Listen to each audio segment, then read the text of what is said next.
Identitas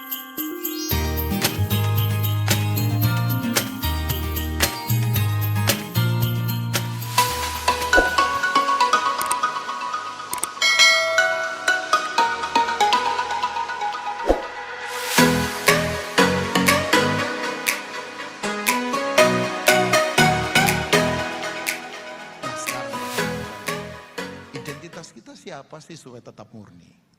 Coba ke ayat yang pertama, 1 Petrus 1. Kayaknya yang main keyboard main dong, main piano pelan-pelan ya ibu ya. Gak apa-apa ibu ya. Daripada ibu lihatin saya mending. Mainlah ya. Supaya, kok kayaknya semua menatap saya dengan curiga. Nggak mengajar saja, saya suka mengajar. Khotbah sambil mengajar lah. Ada yang lain ya, kayak Pak William ngajak kita banyak worship. Pendeta kan unik-unik, macam-macam ya. Ada yang ngajar, ada yang suka apa begitu ya, kesembuhan dan apa. Punya calling semua masing-masing. Jadi malam ini saya putuskan mengajar sebab gini, aduh, tantangannya nggak gampang loh Bapak Ibu. Ini yang kalau nggak hati-hati, orang meninggalkan iman makin banyak kalau nggak murni. Ayo, godaannya luar biasa, tantangannya luar biasa. Ya, oke. Coba lihat ayat yang pertama kalau nggak salah. Ya ibu main pelan-pelan. Lagu Korea boleh juga. Loh, lagu Korea yang rohani kan ada. Masa cuma lagu Indonesia yang rohani kan ada kan Dr. Cho Yonggi kan di sana. Ya, udah rileks dalam rumah Tuhan, nggak usah terlalu tegang lagi ya. Ya, oke. Ayat pertama coba lihat. Nah ini our identity. Dari Petrus, Rasul Yesus Kristus kepada orang-orang siapa Bapak Ibu? Pendatang yang tersebar di Pontus, Galatia, Kapadokia, Asia Kecil dan Bitinia. Saya atas anugerah Tuhan beberapa kali ke tempat-tempat ini. Atas anugerah Tuhan, sekali lagi atas anugerah Tuhan. Jadi saya belajar tempat-tempat ini. Bapak Ibu yang saya beritahu buat Bapak Ibu semua, dia mengingatkan our identity. Kita itu adalah pendatang. Di sini ini nggak selamanya, supaya tetap murni. Jadi yang punya mobil, punya rumah, yang punya uang deposito, jangan merasa memiliki. Itu tuh bukan tujuan. Itu tuh hanya tempat transit. Tujuannya bukan di sini. Makanya maaf ya, kakak adik ribut gara-gara duit. Janganlah. Sorry ya, gereja pecah gara-gara apa begitu. Saya sedih loh. Saya tuh sedih kalau gereja pecah-pecah. Misalnya, saya tahu di sini luar biasa konsisten ini.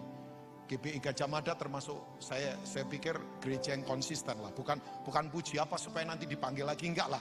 Wong saya bukan cowok panggilan lagi kan.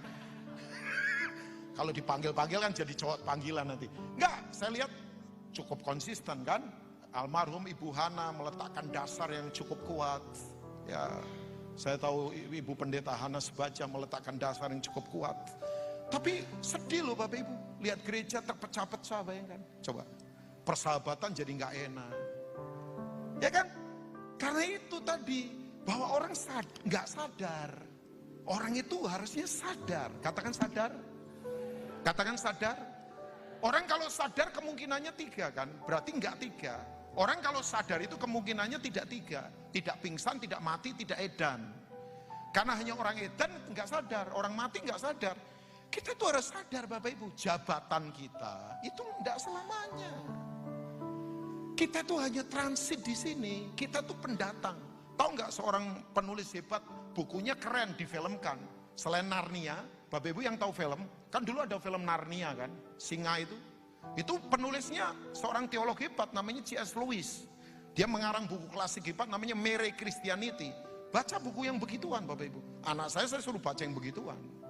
Saya tidak mau anak saya baca yang ecek-ecek. Ada buku yang begini menulis, pendeta lagi khotbah tiba-tiba mimbarnya pecah. Lah maksudnya apa? Jangan-jangan Tuhan tidak suka mimbar, karena banyak orang bersembunyi di balik mimbar, kan bisa saja kan? Hidup yang sesungguhnya kata Tuhan. Nah yang buku-buku begitu saya nggak baca itu. Ya kan? Tapi buku kayak C.S. Lewis, baca Bapak Ibu. Mere Christianity dan buku-bukunya dia yang lain, luar biasa. Nah salah satunya cerita Narnia difilmkan. Tapi ada buku klasik juga yang ditulis oleh teolog hebat, namanya John Bunyan. John Bunyan. Baca buku itu, judulnya apa? Pilgrim's Progress. Itu difilmkan. Dia berkata begini, kita itu jangan lupa bahwa kita itu musafir. Kalau bahasa generasi milenial sekarang adalah ini, saya nggak tahu nih taruna-taruna ini milenial juga kayaknya ya. Wajahnya memang milenial semua sih kayaknya ya. Nggak milenial itu kan di bawah 20, ya generasi-generasi sekarang. Ya, ini teman-teman taruna masih di bawah 20 kali ya? Atau sudah di atas? Belum om-om lah, masih di bawah 20 ya. Nah generasi milenial kan 20 itu.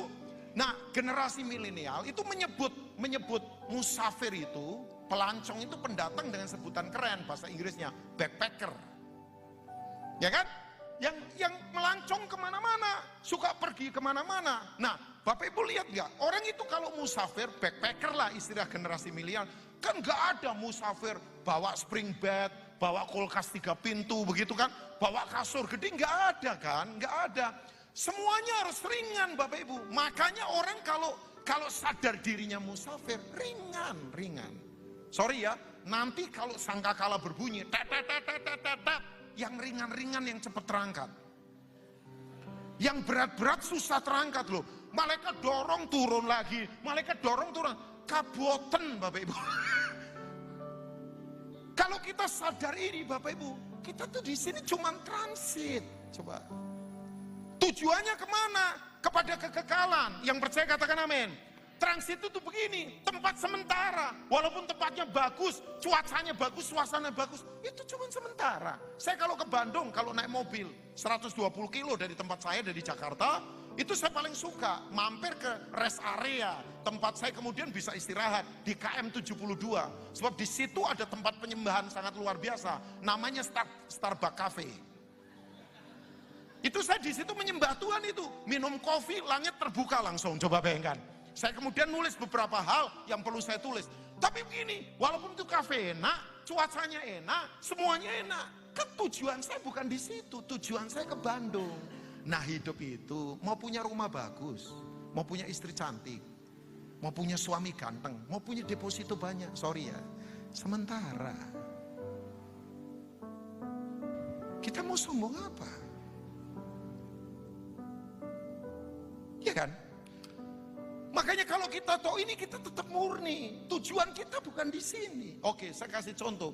Ibrani 11 ayat 8. Coba kita lihat. Ini bapak orang percaya namanya Abraham.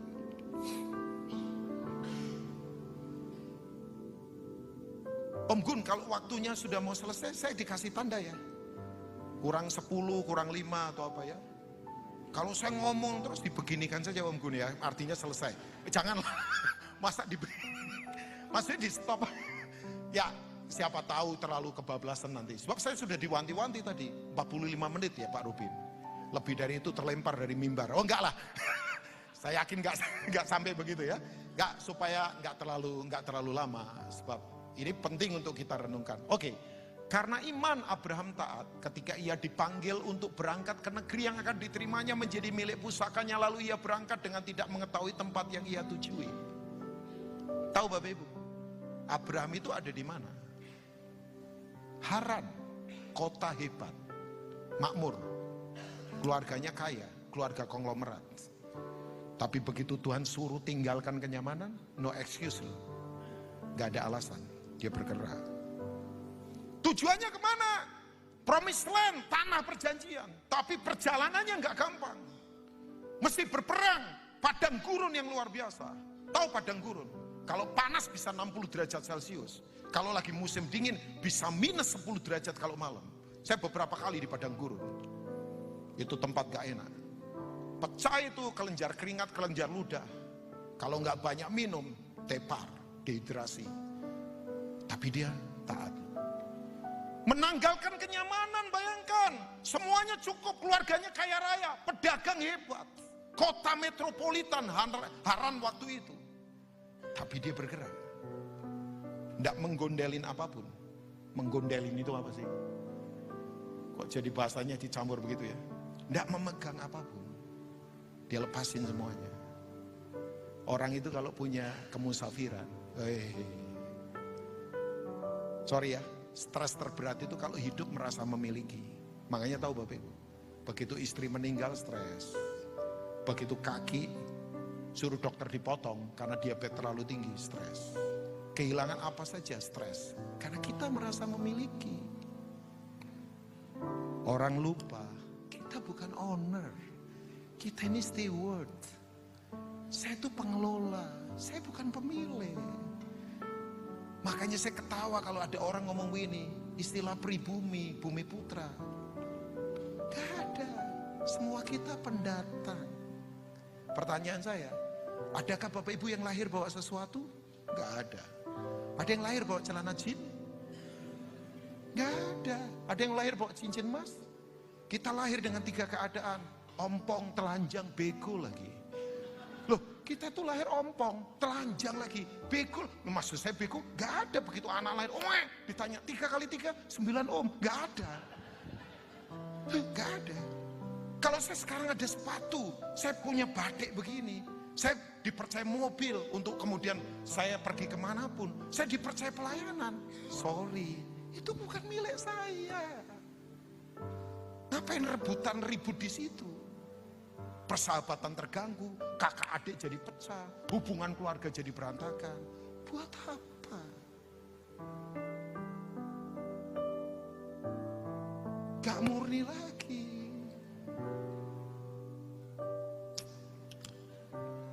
Saya sedih. Papa ribut sama anaknya, ngutukin anaknya. Anakmu nanti mati, betul. Anaknya, cucunya sendiri mati tergilas truk. Itu papanya sampai ngambilin otaknya yang pecah. Urusan apa? Bisnis. Sampai saya berkata, wow, orang lupa kita musafir. Kita pendatang. Kita tidak selamanya di sini. Sorry, jangan berkata, gua muda, gua kaya, masih kuat.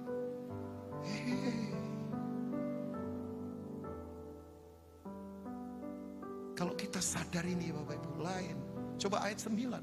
Saya kaget baca ayat ini. Ayat 9 Ibrani tadi.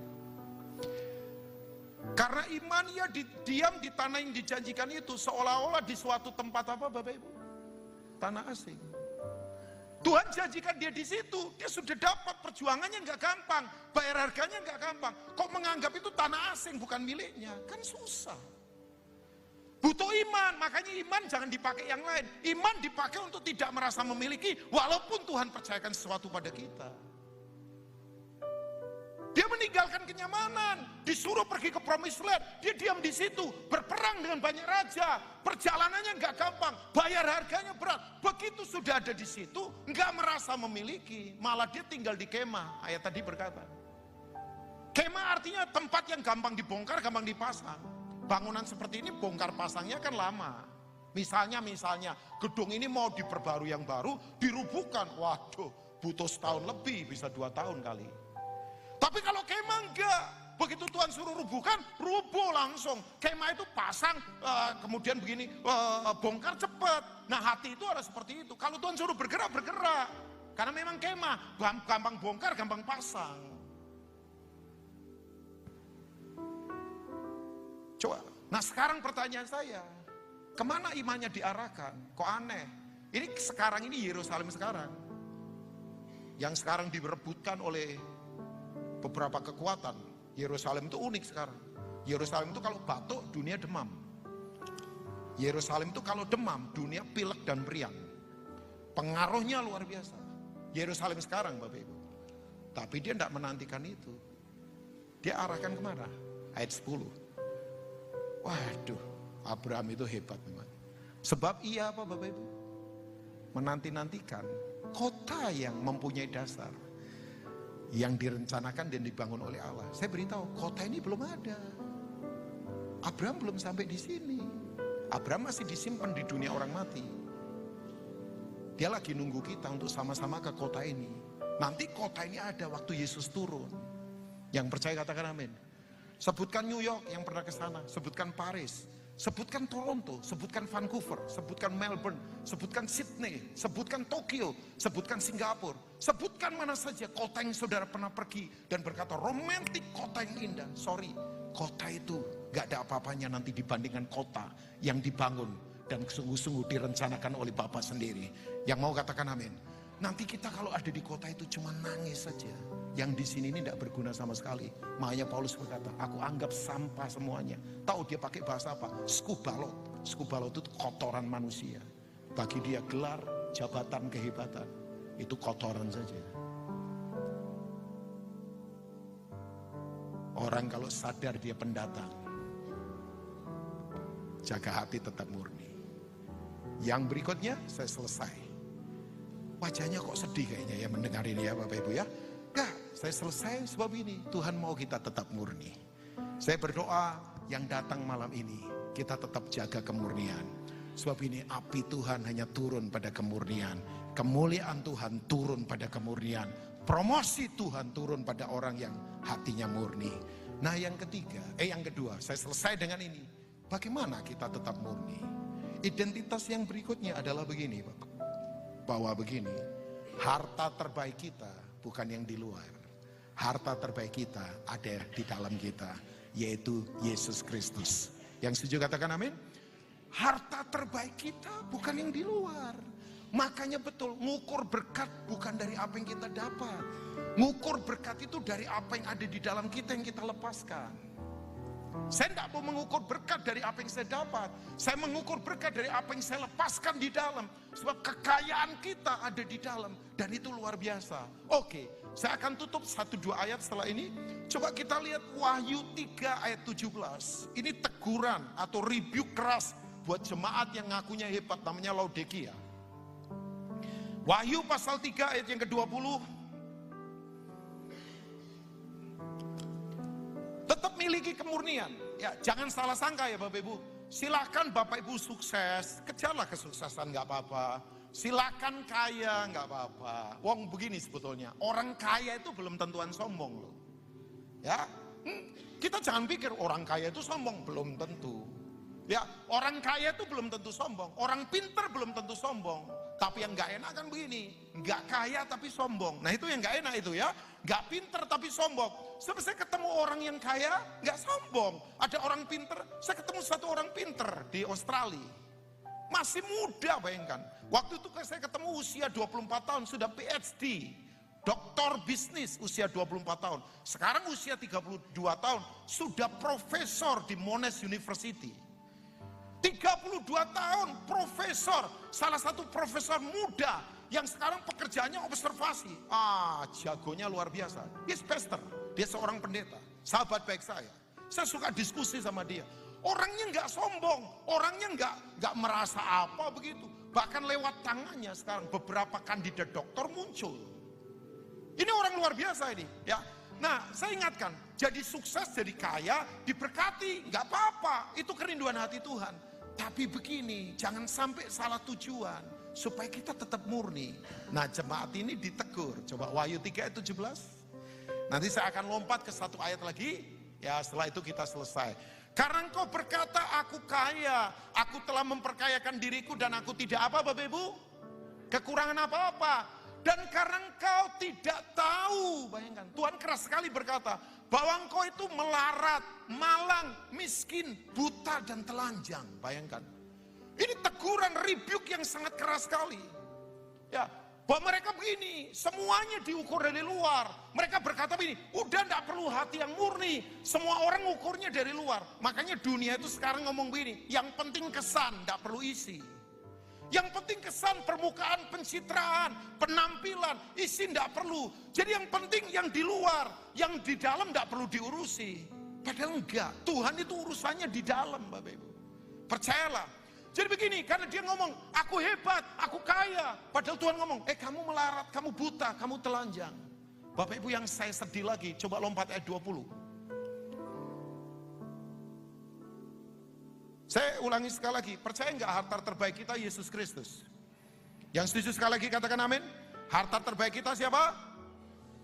Nah dulu Pak Gun, saya pikir ini ayat misi. Ya betul, boleh juga lah orang khotbahkan ini buat ayat misi. Tapi kan ini konteksnya masih teguran pada jemaat mana? Laodikia, yang ngaku kaya itu. Tahu nggak Bapak Ibu, ini ayat. Saya begitu membaca, Waktu Tuhan wahyukan itu, hati saya terpukul. Untuk saya cek. Ya. Sebab ini dia berkata, lihat aku berdiri di muka pintu. Dan apa Bapak Ibu? Gak apa-apa ya, mic saya pukul. Ini kok gak kenceng-kenceng, gak apa-apa ya. Gak kenceng-kenceng. Bapak Ibu tahu, Yesus yang adalah harta terbaik ada di luar. Sampai dia ketok pintu. Jadi pertanyaannya, yang di dalam siapa? Dia ketok pintu loh. Nah ayat berikutnya saya terpukul lagi. Jikalau ada orang yang mendengar suaraku, dan membukakan pintu, aku akan masuk mendapatkannya. Aku akan makan bersama-sama dengan dia, ia bersama-sama dengan aku. Kata jikalau itu berarti begini, ada kemungkinan orang tidak mendengar lagi. Karena yang di dalam sudah penuh duit, penuh kesombongan, penuh keduniawian. Sampai pencipta langit dan bumi rendah hati, ketok pintu. Aku mau masuk. Saya bertanya buat diri saya, kalau begitu yang di dalam saya, siapa ini? Loh, orang yang di dalamnya siapa? Ekspresi keluarnya ketahuan. Kenapa orang sombong? Karena yang di dalamnya bukan Yesus. Kenapa orang suka remehin orang lain? Pernah lihat orang, kalau ketemu orang gak punya meremehkan. Tapi begitu ketemu orang hebat, suka nunduk-nunduk. Pertanyaan saya, siapa yang di dalam dia? Kenapa ada orang kemudian licik dalam kehidupan? Siapa yang di dalam dia? Makanya kalau Yesus sampai ketok pintu, berarti Yesus sudah gak di dalam lagi.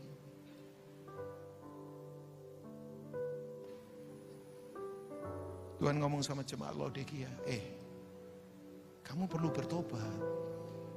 Makanya ayat yang ke-18, saya tutup dengan ayat ini. Kita berdoa setelah ini. Ayat 18. Maka aku menasihatkan kau, yang saya kagum dari Tuhan Bapak Ibu. Tuhan kita baik, yang setuju katakan amin.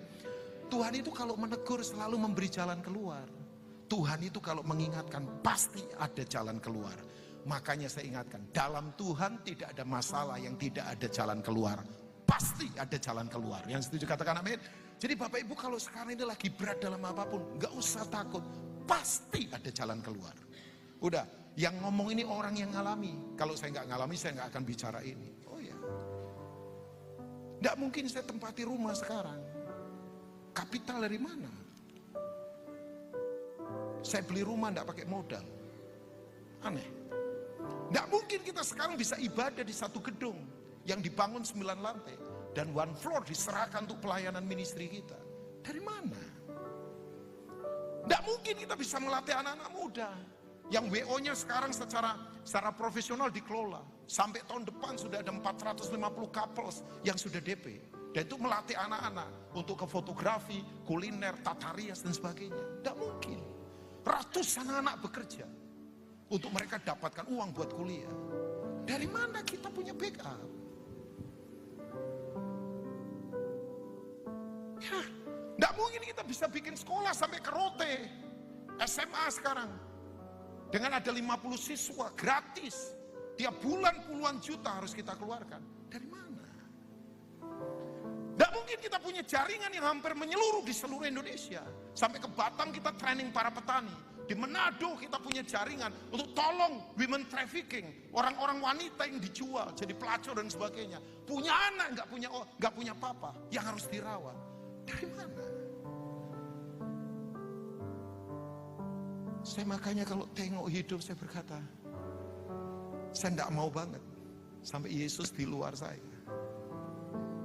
Sebab harta terbaik dalam hidup saya hanya Dia, nggak ada yang lain. Ya, Bapak Ibu, saya ingatkan, jaga harta itu, tetaplah murni dalam kehidupan. Makanya ayat 18 dia berkata begini, maka aku menasihatkan engkau supaya engkau membeli daripadaku emas yang telah dimurnikan dalam api. Kenapa membeli? Ada harga, nggak murahan. Makanya ikut Tuhan itu ada harga. Pak, jadi Kristen kok nggak gampang prosesnya? Ya itu Kristen, salah sendiri jadi Kristen. Kristen itu tidak murahan, Kristen itu bayar harga. Yang gratis di Kristen cuma keselamatan, sebab sangat mahal. Tidak ada orang yang bisa beli keselamatan. Tapi untuk promosi, untuk anugerah, maksudnya untuk promosi, untuk karunia rohani, bayar harga. Ya kan? Membeli emas yang telah dimurnikan, proses hidup supaya murni. Yang berikutnya apa? Dan juga pakaian putih, agar supaya engkau memakainya, agar jangan kelihatan ketelanjanganmu yang memalukan. Pakaian putih apa? Karakter. Itu kemurnian. Makanya orang yang karakternya kuat, mahal hidupnya. Oh iya, saya suka muridkan mahasiswa di meja makan.